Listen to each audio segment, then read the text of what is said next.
రెండవ కొరింథీయులకు 2వ అధ్యాయము. మరియు నేను దుఃఖముతో మీ వద్దకు తిరిగి రానని నా మట్టుకు నేను నిశ్చయించుకొంటిని.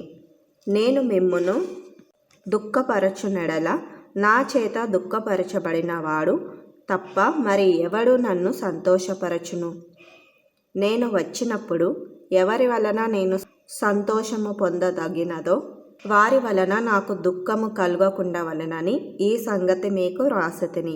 మరియు నా సంతోషము మీ అందరి సంతోషమే అని మీ అందరి యందు నమ్మకం కలిగి ఇలాగూ వ్రాసితిని. మీకు దుఃఖము కలుగవలెనని కాదు గాని మీ ఎడల నాకు కలిగి ఉన్న అత్యధికమైన ప్రేమను మీరు తెలుసుకొనవలెనని నిండు శ్రమతోనూ మనోవేదనతోనూ ఎంతో కన్నీరు విడుచుచు మీకు వ్రాసితిని.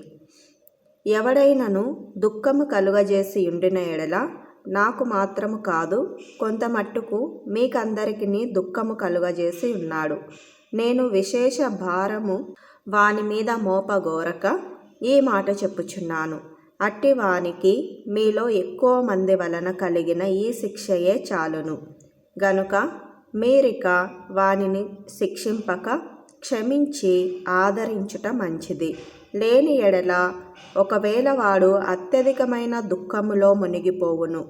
కావున వాని ఎడల మీ ప్రేమను స్థిరపరచవలెనని మిమ్మును బతిమాలుకొనుచున్నాను. మీరన్ని విషయములందు విధేయులై ఉన్నారేమో అని మీ యోగ్యత తెలుసుకొనుటకే గదా పూర్వము వ్రాసితిని. మీరు దేని గూర్చి అయినను ఎవని క్షమించుచున్నారో నేనును వానిని క్షమించుచున్నాను. నేనేమైనను క్షమించి ఉంటే సాతాను మనలను మోసపరచకుండునట్లు మీ నిమిత్తము క్రీస్తు సముఖమునందు క్షమించి ఉన్నాను. సాతాను తంత్రములను మనము ఎరుగని వారము కాము.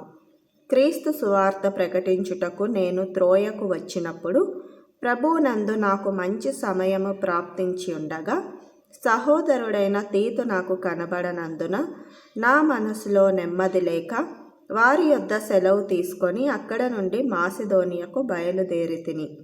మా ద్వారా ప్రతి స్థలమందును క్రీస్తును గూర్చిన జ్ఞానం యొక్క సువాసనను కనపరచుచు ఆయన యందు మమ్మును ఎల్లప్పుడూ విజయోత్సవముతో ఊరేగించుచున్న దేవునికి స్తోత్రము. రక్షింపబడు వారి పట్లను నశించు వారి పట్లను మేము దేవునికి క్రీస్తు సువాసనయై ఉన్నాము.